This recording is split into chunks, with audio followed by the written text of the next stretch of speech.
Hey friends, Donovan here with Trumpet Thoughts and Ernie Williamson Music, and today I want to talk to you about Wedge mouthpieces. Now, before you click off of this or whatever, just think this is just like a promotional video. That's not necessarily the case, although truthfully, there's some degree of truth to that. But Wedge mouthpieces are not just something that I sell, but these are actually the mouthpieces that I'm currently playing, and so I thought I would talk to you a little bit about why. And I think many of you, if you've seen the ads that they've been running recently, that may have caught your attention like it did mine. The first time that I got exposed to the Wedge mouthpieces, it was several years ago, and it was from someone in my area actually who he's a band director, really good band director. He's actually my youngest son's high school band director now, and he had a student with one. And I was in his band room, and he was like, "Hey, have you ever seen one of these?" I said, "No," and he's like, "Well, check it out. It's kind of interesting." And I didn't know anything about it, and I basically didn't use it right, which might sound weird for a mouthpiece, but I'll get into that in a minute. And so I was like, whatever, I didn't think anything about it. But when I saw the recent ads and read through the website, I started seeing man, there's some things there that make sense. So I reached out to Dave, who's the owner of Wedge, had a couple of conversations, and then ordered a ton of mouthpieces, and really have found them to be quite enjoyable. And I've been playing these now for most of the year, so I think maybe about 6 months or so. So let's just talk a little bit about it in case you're not really familiar with it. The idea behind the Wedge mouthpiece, essentially, is that rather than on a traditional mouthpiece, I'll just grab the closest one, where the rim is pretty much even all the way around. I should have planned ahead for doing this, where the rim is even all the way. Let's find a side of this box that's not distracting. Okay, even all the way around. See how it just sits flat that way?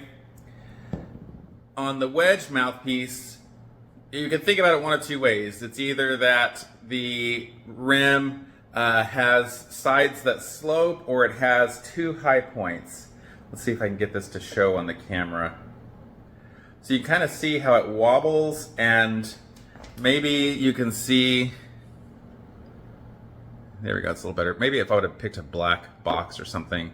You see how it's not, how it kind of does that? Whereas a normal mouthpiece, it's stable. It doesn't want to move. But with the Wedge, this is harder to do than you think. The Wedge is uneven. And why does it sit uneven? Because it's got high points right here. These are the top and the bottom of the mouthpiece. And then the sides of the mouthpiece slope away. Now, you might think, well, why? Why does that matter? What I find that happens is a couple things. Because you got the high points here on the top and the bottom, and you have little markings to help you identify what the top and the bottom is. See a little dot? That'll show you those are the top and the bottom. It does a couple things. One, it helps to kind of really get a nice set anchor point, because you got a high point on the mouthpiece to set on your lips so that you get consistent placement. That's just a little side benefit that I've learned, that I've enjoyed. But the big thing is, because of the sides of the mouthpiece kind of slope away, you have uneven pressure against your mouth, which what that means is that I can feel increased blood flow through my lips, which is giving me increased endurance, better sound longer, and better, just easier playability, because I feel less of my lips being trapped or pinched underneath the mouthpiece rim. So does that make any sense? So because the shoulders kind of slope away, the sides of the mouthpiece slope away from your face here, your lips, it allows for improved circulation. And that improved circulation does a variety of things. It just helps to keep the fatigue that happens when you just have something pressed against a muscle for that long, where the blood's being pushed out. But then, because your circulation's improved and is allowed to kind of carry on, it's helping to wash those lactic acids out and keep fresh blood sugars and oxygen inside those lips and muscles, which increases endurance. So, and this is a noticeable difference. I noticed the first time I had one that I played it, I was playing it at home. I was like, oh, this sounds good. It feels good. It's, you know, it's nice. There's something interesting happening here. Then I took it to rehearsal, and that's when I noticed, whoa, the endurance is way better. Because playing in an ensemble, you know, we all have situations where we start getting tired, and we see our section mates, they start taking breaks. And I just found myself taking fewer of those breaks than what I used to, and of the people around me. And I really think a large part of that is the Wedge. And I demonstrated that by occasionally I will switch back over to another mouthpiece. And when I switch back over, those endurance gains are gone. So because of that, that's why I personally have switched over to this. And not to say that other people don't make great mouthpieces, they do. I've thought about reaching out to, you know, another mouthpiece maker whose stuff I've been playing for a long time to see, like, hey, can you make a rim like that? Because I like his mouthpieces and stuff, but this rim is kind of is like a must-have for me now. Now, you may notice looking at this, like, well, that's kind of an unusual color combo here. These are available in a variety of different options. I thought I would try this material. It's sort of it's like a dental grade. I almost want to say like porcelain, but it's not. But I think this is like a dental grade material that they use to make like teeth or bond teeth, things like that. And then of course a brass cup. And then I have them where these are just tops, so you can use any backbore with it. And this happens to be a Pickett backbore, which I really like their stuff. But you can use Pickett, you can use Warburton, you can kind of use any of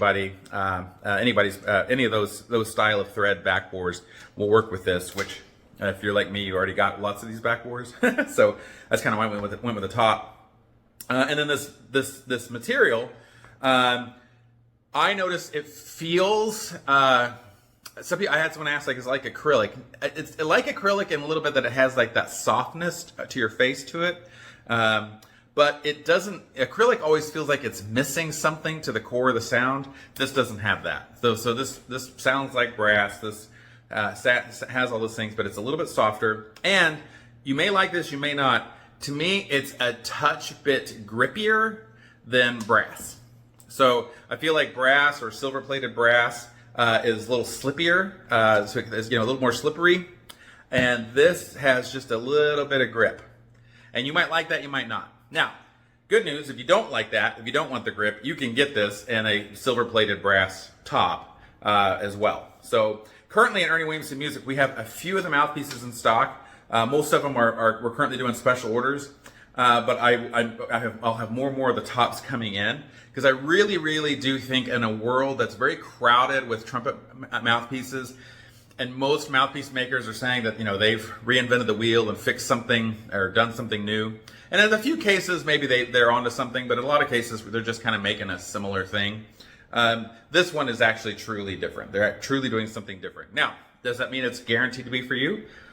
No, I mean, I guess not, but they make a variety of cups and rims, and for me, that increase in endurance has been really worth it, and I like the sound of the mouthpiece. So this is a medium deep V, and this is the mouthpiece that I use for, you know, any kind of orchestral, wind ensemble playing, stuff like that. And then they also have shallow and other commercial mouthpieces too. And the sound of it it's gonna sound like any traditional mouthpiece. I mean, so to me, they don't sound noticeably different. I do feel this rim material to me does sound like it takes a little bit of the edge off maybe, but I'm not sure how much that's just in my head. Because when I switch over to like a shallower mouthpiece or whatever, it's like it'll light up the room for sure. Saying that they sound like any other mouthpiece, I feel like I don't really need to demo it for you, but I guess I will, just because I don't know, it seems weird to do a mouthpiece video and not play anything at all. But you know, it's a little pointless for me to play, because that means you're not going to sound like me, for better or worse. You know, you're going to sound like yourself, which for many of you, that's probably better. I don't know, but yeah. Anyway, so here's the medium deep V.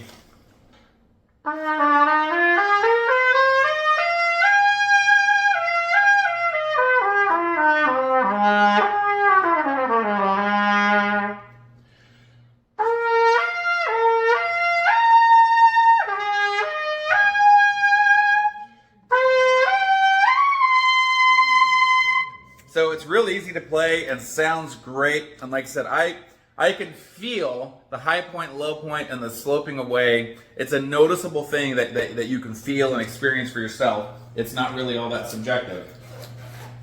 If I switch over to a more commercial mouthpiece and switching over to a commercial backbore, and this top is really nothing crazy top. It's just his S cup, which is just a shallow cup, but it's not super extreme.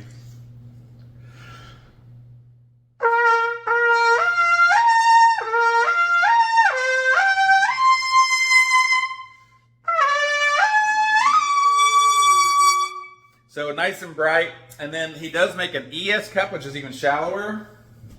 So that ES cup, same rim, but just a much shallower cup.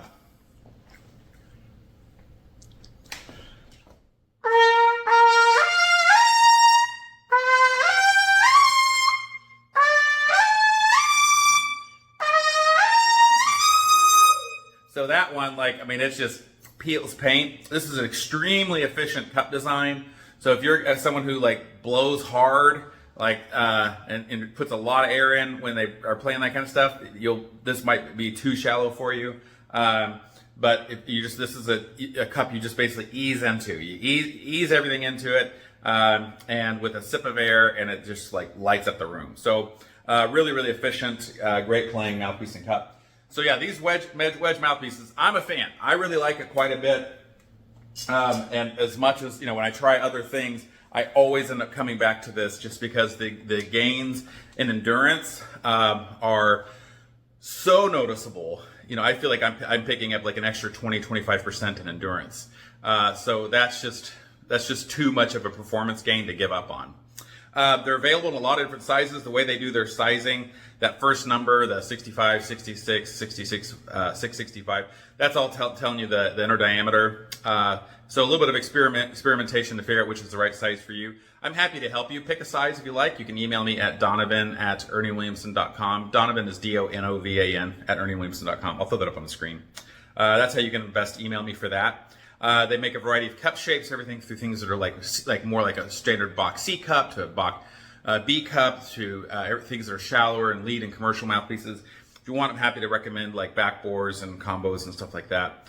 And then we can get some things on order for you. I will have more of these tops coming for available in stock, but if I don't have them in stock, we can order it. And I think most of the orders were filled within a few weeks. So really fantastic. They also make trombone mouthpieces too. And I'll spare you a demo on that because I'm a pretty lousy trombone player, but it's the same concept with the rim shape and everything else, and same gains of endurance. So yeah, friends, that's the Wedge mouthpieces. Head on over to Ernie Williamson Music. If you go in the search bar and type Wedge mouthpiece, you'll see the things that we have in stock at the moment.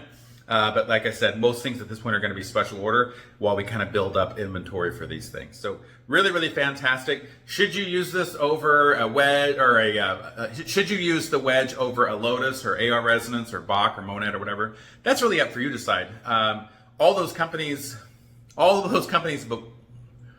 but one make good, consistent mouthpieces. I'll let you figure out which one I think is not all that consistent.